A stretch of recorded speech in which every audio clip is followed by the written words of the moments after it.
on this Saturday night, the terrifying wall of flames. It's situation critical in the Northwest Territories as raging wildfires close in on Hay River. It's not too far from town. It's really hard to process all that's going on. The tense, agonizing wait for thousands of evacuees ordered and airlifted out. Also tonight, counting the losses in BC. The past few days have been very difficult and traumatic times for our community. The battle ahead, re-entry and recovery. We're not letting our guard down. House by house, street by street. Plus, the choking smoke blanketing swaths of Canada. FIFA firestorm, the red card over that controversial World Cup kiss. Come on down! Remembering the man behind one of the world's most memorable catchphrases. Here is the star of The Price is Right, Bob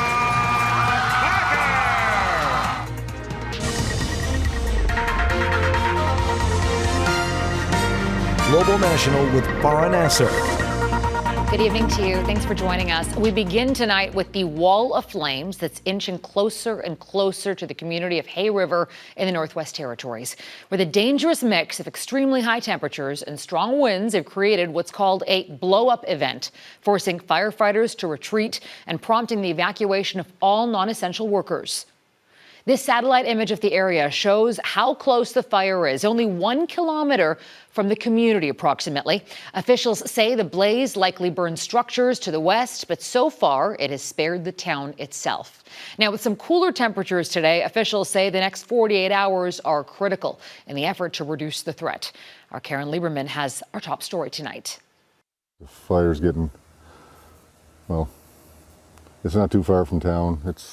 Before the sun came up, Ian Myers of Hay River set out to capture images of a fire creeping uncomfortably close. Oh, brother. His entire community of 4,000 has been ordered to leave, even essential workers. Anyone who remains is doing so at their own risk, the government said in an alert. There will be no emergency services or response available. These evacuees, along with Canadian Forces members and their pets, flew to Edmonton International Airport Friday. Former Hay River MLA Jane Grunewagen is waiting for her husband, who was on the flight.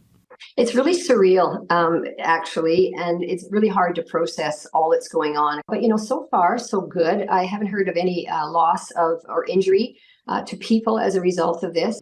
Former firefighter Hans Wiedemann stayed behind to help. This video he filmed shows the fire burning across the West Channel dock.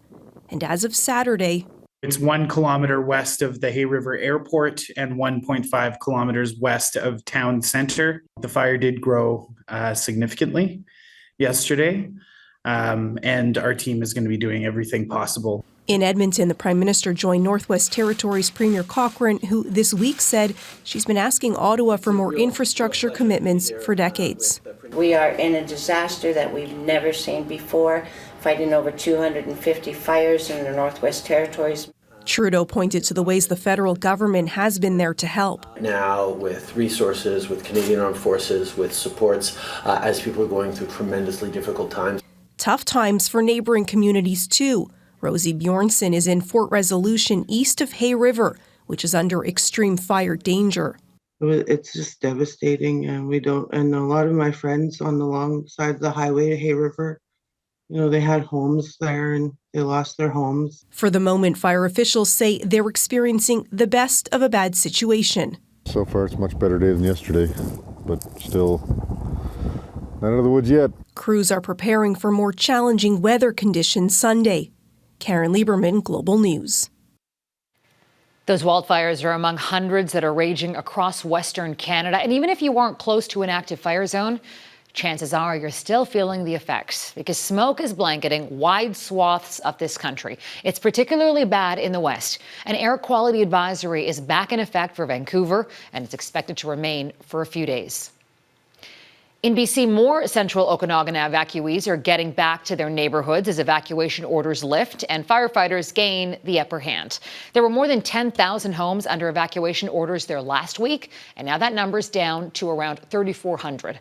In West Kelowna, bearing the brunt of the large McDougall Creek fire, 900 people were able to return home Friday.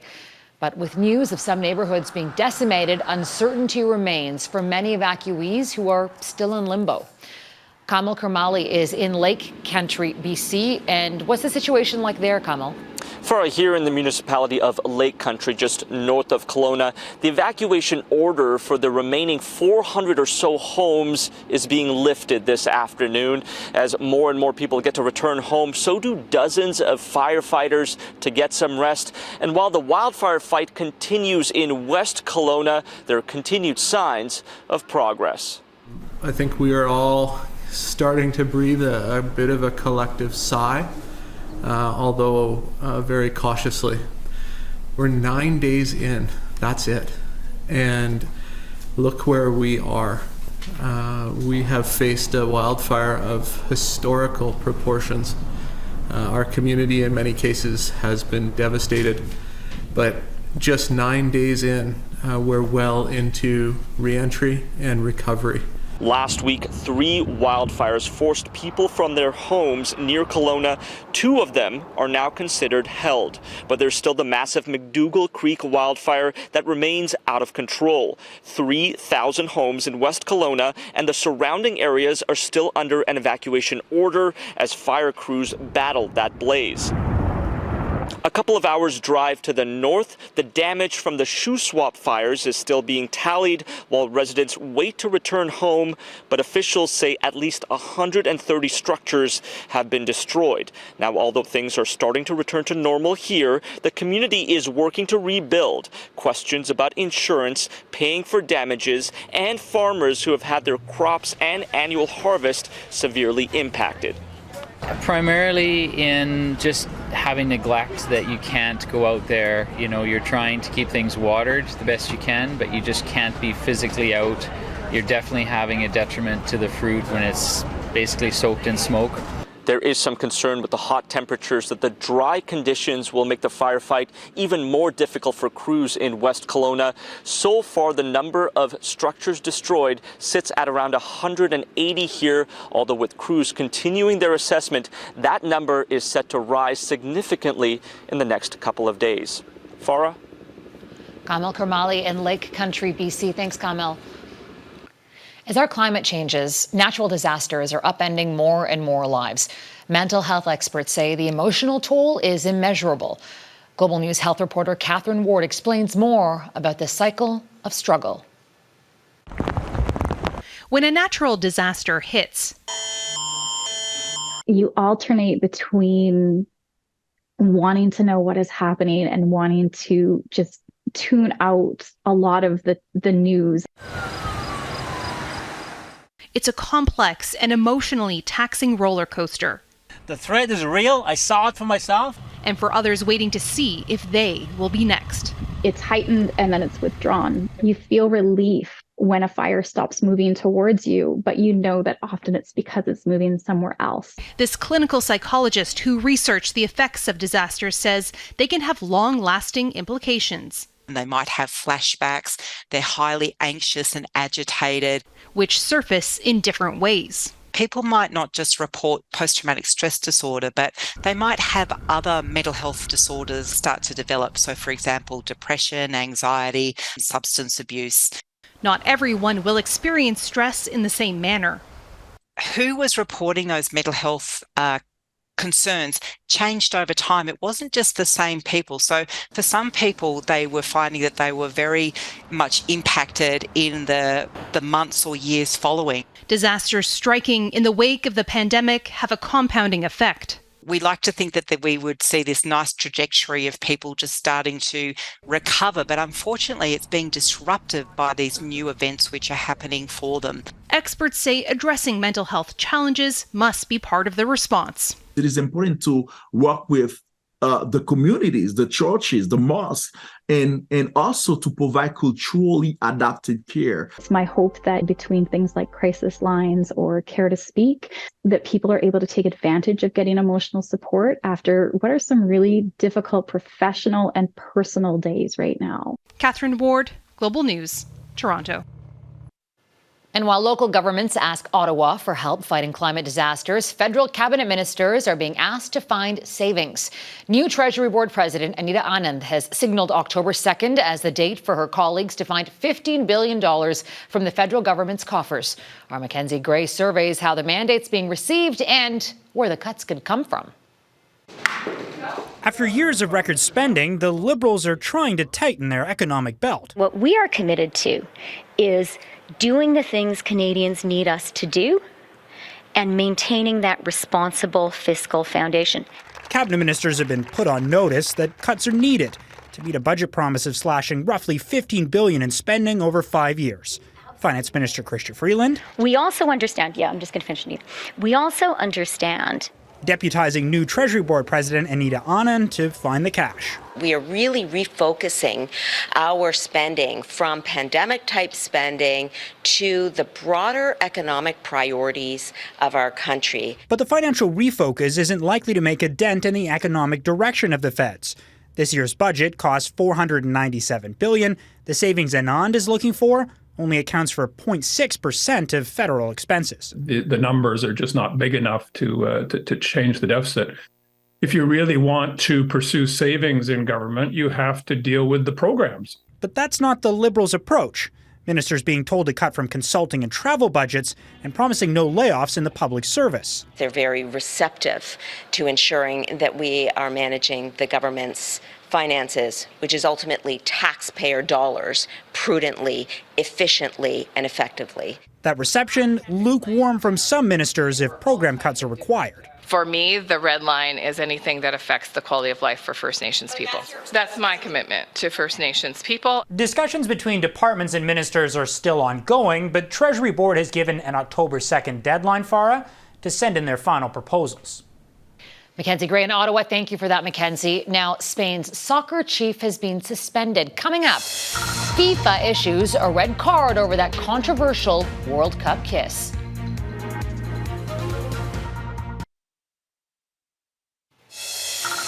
This was quite frankly a maniac who decided he wanted to take lives. Chilling details from the sheriff of Jacksonville, Florida, after a racially motivated mass shooting at a dollar store. The shooter killed 3 people, 2 men, 1 woman, then turned the gun on himself. Oh, he targeted a certain group of people, and that's black people. That's what he said he wanted to kill, and that's very clear. And I don't know that the targets were specific, but I know that any member of that race at that time was in danger. Police say the 20-year-old white male shooter used an assault rifle with a swastika on it. His parents called the sheriff's office after finding one of several racist manifestos he had written. The government of Denmark is drafting legislation that will make it illegal to burn the Quran after a string of public desecrations of Islam's holy book. The events have sparked protests and diplomatic responses in many parts of the Muslim world. And as Redmond Shannon reports, both Denmark and neighboring Sweden are now trying to carefully balance freedom of expression and public safety. Mobs attacking a church in Pakistan after accusations 2 Christians desecrated a copy of the Quran. Blasphemy can be punishable by death in Pakistan. But in many Western countries, including Canada, there is no such criminal offence. Last month in Stockholm, a man stepped on and kicked the Quran. It is one of a series of such events in both Sweden and Denmark this year. On some occasions, far-right activists burned Islam's holy book opposite mosques or the embassies of Muslim-majority nations. Protests followed in the Middle East. Iraq expelled the Swedish ambassador, and a member of staff was shot and injured at a Swedish consulate in Turkey. När det gäller koranbränningar så har vi den lagstiftning vi har. Sweden Prime Minister Ulf Kristersson raised the country's terror threat to its second highest level. The Canadian government is telling travellers to exercise a high degree of caution in Sweden due to the threat of terrorism.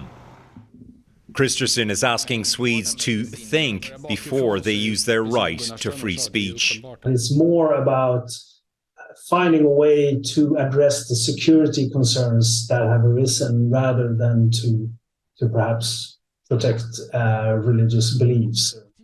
Similar tensions have led to violence in Europe in the past, most notably in the deadly Charlie Hebdo attacks in Paris 8 years ago. Christensen has spoken with his Danish counterpart about solutions and has hinted at a tweak to Sweden's Public Order Act, one that might thread the needle of upholding freedom of expression while ensuring public safety. Redmond Shannon, Global News, London. Remembering another animal activist and legendary game show host, Bob Barker. Stay with us. If you were one of the many who tuned in to watch The Price is Right, you know Bob Barker was everything. But sadly, the legendary and longtime host of the game show has died.